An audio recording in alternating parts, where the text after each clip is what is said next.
အိမ်ထဲမှာထားရှိထားတဲ့နက်ဆန်ဆန်တဝါရုပ်တုတစ်ခုကိုလူတစ်ယောက်ကတစ်ချက်တည်းကန်လိုက်တာနဲ့ပြုတ်ကျသွားခဲ့ပါတယ်။ဒါပေမဲ့အဲ့ဒီအချိန်တစ်ခဏအတွင်းပဲတူလောင်ခန်းထဲမှာတင်ထားတဲ့တကားပိတ်ထားသောတက်တာတစ်လုံးကထူးဆန်းစွာလှုပ်ရှားစတင်လာခဲ့ပါတယ်။အဝေးတနေရာမှာရှိတဲ့ဒီအိမ်ရဲ့ပိုင်ရှင်ဖြစ်တဲ့ကောင်လေးတစ်ယောက်ကအရာမမှန်တော့ဘူးဆိုတာကိုချက်ချင်းခံစားသိရှိသွားပြီးအခြေအနေကိုစစ်ဆေးဖို့သူ့ဖော်တွေကိုချက်ချင်းလွတ်လိုက်ပါတယ်။သူ့ဖော်တွေရောက်လာတဲ့အခါတူလောင်ခန်းတကားကိုမေးဖို့မမေးပဲချိုးဖောက်ပြီးအတွင်းထဲကိုဝင်ပြေးသွားကြပါတယ်။သူတို့ရဲ့လုပ်ရက်တွေကသူတို့ကိုကြီးမားတဲ့အန္တရာယ်နဲ့ဆွဲသွားနိုင်တယ်ဆိုတာကိုတော့မသိကြပါဘူး။သူတို့နဲ့အတူပါလာတဲ့အမျိုးသမီးတစ်ယောက်ကရှေးဟောင်းကြေးဦးတစ်လုံးကထူးခြားနေတယ်ဆိုတာသတိထားမိပြီးမထိမကိုင်ကိုသတိပေးခဲ့ပါတယ်။ဒါပေမဲ့အဲ့ဒီအမျိုးသားကခိုင်မာမယုံကြည်ပဲအန္တရာယ်ရှိနိုင်တယ်ဆိုတာကိုလက်မခံခဲ့ပါဘူး။အဲ့ဒီကြောင့်အင်အားသုံးပြီးအိုးကိုမြှောက်ယူဖို့ကြိုးစားလိုက်ပါတယ်။အမှန်တကယ်တော့ဒီအိမ်ရဲ့ပိုင်ရှင်ကောင်လေးဟာတာမန်လူမဟုတ်ပါဘူး။သူဟာနဂါးနိုင်ငံရဲ့ရှေးဟောင်းတင်းကြိုင်းဖောက်သူဗန္ဒာဆောင်ရှောက်သူအရှင်အဖြစ်ကြံရစ်နေတဲ့နောက်ဆုံးမဆင်ရှော့ဝေးဖြစ်ပါတယ်။သူ့အိမ်ထဲမှာရှိတဲ့ရှေးဟောင်းပစ္စည်းတိုင်းဟာတန်ဖိုးမဖြတ်နိုင်အောင်အဖိုးတန်ပြီးနေရန်ပေါ်ကပကြီးတိုင်းမှာလည်းလျှို့ဝှက်ချက်တွေဖုံးကွယ်ထားပါတယ်။ဒီပစ္စည်းတွေအားလုံးကိုသူကနိုင်ငံခြားတခိုးတွေလက်ထဲကနေပြန်လည်ရယူပြီးကိုယ်ပိုင်နိုင်ငံအတွက်ထိန်းသိမ်းထားခဲ့တာပါ။ဒါပေမဲ့သူ့ဇနီးနဲ့မိသားစုကိုတော့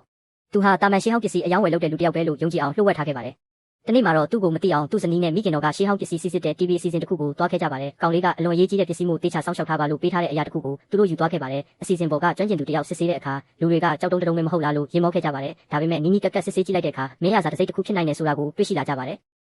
အစီအစဉ်ရဲ့အင်ရှင်ကစိတ်လှုပ်ရှားစွာဒါကထောင်နှစ်များစွာမတွေ့ရတဲ့အင်ပါယာတစ်စိတ်အစ်စ်လို့ထင်ပါတယ်လို့ပြောလိုက်ပါတယ်။ဒါပေမဲ့အခြားကျွမ်းကျင်သူတစ်ယောက်ကတော့တကယ်အင်ပါယာတစ်စိတ်ကကြောက်စိမ့်နဲ့ပြုလုပ်ထားတာပါ။ဒါကတော့ကြောက်တုံးပဲဖြစ်ပါတယ်။ဒီလောက်ရှားပါတဲ့ပစ္စည်းတစ်ခုဘယ်လိုလုပ်ပြီး TV အစီအစဉ်ပေါ်ကိုရောက်လာနိုင်မလဲလို့စန့်ကျင်ပြောခဲ့ပါတယ်။အဲ့ဒီနောက်အခြားကျွမ်းကျင်သူတစ်ယောက်ကဒါပေမဲ့ဒီပုံစံဒီဒီဇိုင်းကရှေ့စာအုပ်တွေထဲမှာတွေ့ဖူးတဲ့ပုံစံနဲ့တိတိကျကျတူနေပါတယ်တကယ်အစ်စ်ဖြစ်နိုင်ပါသလားလို့ပြောလိုက်ပါတယ်။အဲ့ဒီအချိန်မှာပဲထပ်မံထိတ်လန့်စရာအချက်တစ်ခုထွက်ပေါ်လာခဲ့ပါတယ်။နိုင်ငံခြားပြလိုက်တစ်ခုကမကြသေးခင်ကပဲနိုင်ငံဘဏ္ဍာနှစ်ခုပျောက်ဆုံးသွားကြောင်းကြေညာခဲ့ပြီးအဲ့ဒီတစ်ခုဟာမဆင်ရှော့ဝေးဖြစ်တယ်လို့ဆိုပါတယ်။ဒါဆိုရင်ဒီအစီအစဉ်ပေါ်မှာရောက်နေတဲ့အမျိုးသမီးဟာနိုင်ငံခြားပြလိုက်တွေထဲကပျောက်ဆုံးသွားတဲ့ဘဏ္ဍာတွေကိုခိုးယူပြီးကိုယ်နိုင်ငံကိုပြန်ပေးတဲ့ဒဏ္ဍာရီဆန်တဲ့ဘဏ္ဍာရှာဖွေသူမဆင်ရှော့ဝေးရဲ့ဇနီးဖြစ်နေတာလားဆိုတာကိုလူတိုင်းသဘောပေါက်လာကြပါတယ်။လူအားလုံးအံ့ဩသွားကြပြီးအစီအစဉ်ရဲ့ထွက်ပေါက်ကအမြင့်ဆုံးကိုတက်သွားခဲ့ပါတယ်။ဇနီးတွေကတော့ထိတ်လန့်စွာနဲ့ကျမရဲ့ခင်ပွန်းကတကယ်တော့ဘယ်သူလဲသူဟာတာမန်ရှေးဟောင်းပစ္စည်းအယောင်သမားတစ်ယောက်လားဒါမှမဟုတ်ဒဏ္ဍာရီထဲကဘဏ္ဍာရှာဖွေသူတစ်ယောက်လားလို့စိတ်ထဲမှာမေးခွန်းတွေပြည့်နေနေခဲ့ပါတယ်